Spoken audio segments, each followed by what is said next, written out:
અમરેલીના ખાંભામાં અસલી પોલીસના હાથે એક એવો નકલી પોલીસ ઝડપાયો જે ખાખી વર્દીના જોરે હની ટ્રેપ જેવા ગુના આચરતો હતો। ચૂંટણીના બંદોબસ્ત દરમિયાન શંકાસ્પદ કારમાંથી દારૂની બોટલો અને પોલીસનું બોગસ આઈડી કાર્ડ મળી આવતા સમગ્ર મામલાનો પર્દાફાશ થયો હતો। પકડાયેલો શખ્સ અમદાવાદના હની ટ્રેપ કેસમાં લાંબા સમયથી ફરાર હતો।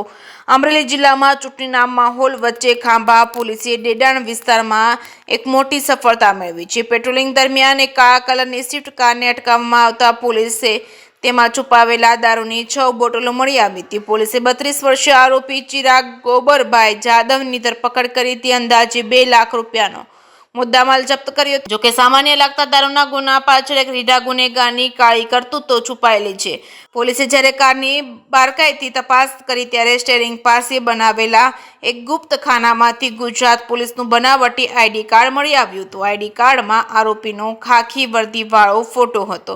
તેના આધારે તે લોકો પર રોફ જમાવી પૈસા પડાવતો હતો। પૂછપરછમાં સામે આવ્યું છે કે આ શખ્સ અમદાવાદના નરોડા વિસ્તારમાં થયેલા હની ટ્રેપ કેસનો મુખ્ય આરોપી છે। તેમણે પોતાના સાગરીતો સાથે મળીને નકલી પોલીસ બની એક વ્યક્તિ પાસેથી 3 લાખ રૂપિયા પડાવ્યા હતા। સુરત અને અમદાવાદમાં મારામારી અને લૂંટ જેવા 6 થી વધુ ગુનાઓમાં સંડોવાયેલા અને આરોપી અત્યાર સુધી પોલીસને થાપ આપીને નાસ્તો ફરતો હતો। હાલ કોર્ટે આરોપીના 4 દિવસના રિમાન્ડ મંજૂર કર્યા છે, જેના આધારે આ રેકેટના અન્ય તાર ક્યાં જોડાયેલા છે તેની તપાસ શરૂ કરવામાં આવી છે। ખાંભા પોલીસ સ્ટેશન તથા દવડાણ આઉટપોસ્ટના જે સ્ટાફ જે રાત્રે રેગ્યુલર પેટ્રોલિંગમાં હતા ત્યારે 9 તારીખની રાત્રે એમને એક શકબંધ ગાડી મળેલી હતી, જેની તપાસ કરતાં તેનામાંથી 6 નંગ ઇંગ્લિશ દારૂની બોટલો મળી આવેલી હતી। જ્યારે ગાડીની વધારે સઘન તપાસ કરવામાં આવેલી ત્યારે તેમાંથી એક પોલીસનું ખોટું આઈડેન્ટિટી કાર્ડ મળવામાં આવેલું હતું।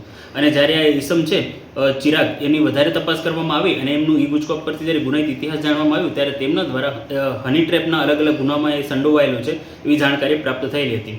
આ જ્યારે ઈસમની છે વધુ સઘન તપાસ કરવામાં આવી ત્યારે જાણવા મળ્યું કે આ એક હની ટ્રેપની એક આખી ગેંગ ઓપરેટ થઈ રહી છે અને આમની સામે અમદાવાદ, સુરત તથા સૌરાષ્ટ્રમાં અનેક જગ્યાએ હની ટ્રેપના ગુના દાખલ થયેલા છે। આ લોકો દ્વારા આ જે ગેંગ છે એનામાં 2 સ્ત્રીઓ તથા અનેક પુરુષો સામેલ હતા। તેમના દ્વારા જે લોકો છે એમને મેસેજ કરી એકાંત જગ્યાએ બોલાવવામાં આવતા અને જ્યારે એ સ્ત્રીઓ જોડે હોય ત્યારે આ જે ગેંગના સભ્યો છે એ ખોટું પોલીસની આઈડેન્ટિટી કાર્ડ આપી અને એમની ઉપર એક્સટોર્શન કરતા હતા અને એમની પાસેથી પૈસા મેળવતા હતા।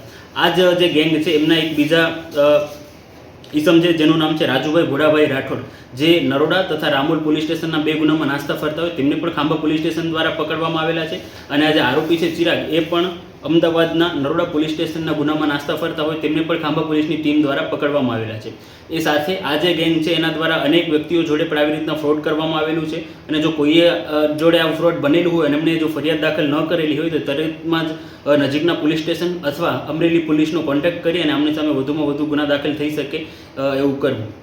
સર, આરોપી ઉપરાંત બીજા કોઈ અન્ય મદદગારી કે બીજા કોઈ આરોપીઓ હોય તો એ વિશે તપાસ ક્યાં પહોંચી છે? હાલમાં અમારા દ્વારા જે ગુનો દાખલ કરવામાં આવેલું છે એ ફોર્જરીનું છે, જેનામાં એમને પોલીસનો એક ફોટો આઈડેન્ટિટી કાર્ડ છે એ જનરેટ કરેલું છે। એનામાં જે છે એમને આઈડેન્ટિટી કાર્ડ ક્યાંથી બનાવ્યું અને એમને કેવી રીતના મેળવ્યું એનામાં આરોપીઓના નામ ખુલ્યા છે। એ ડાયરેક્શનમાં વધુ તપાસ ચાલુ છે અને જેવી રીતના કોઈ આરોપીની ધરપકડ થશે તો આપણે જાણ કરવામાં આવશે।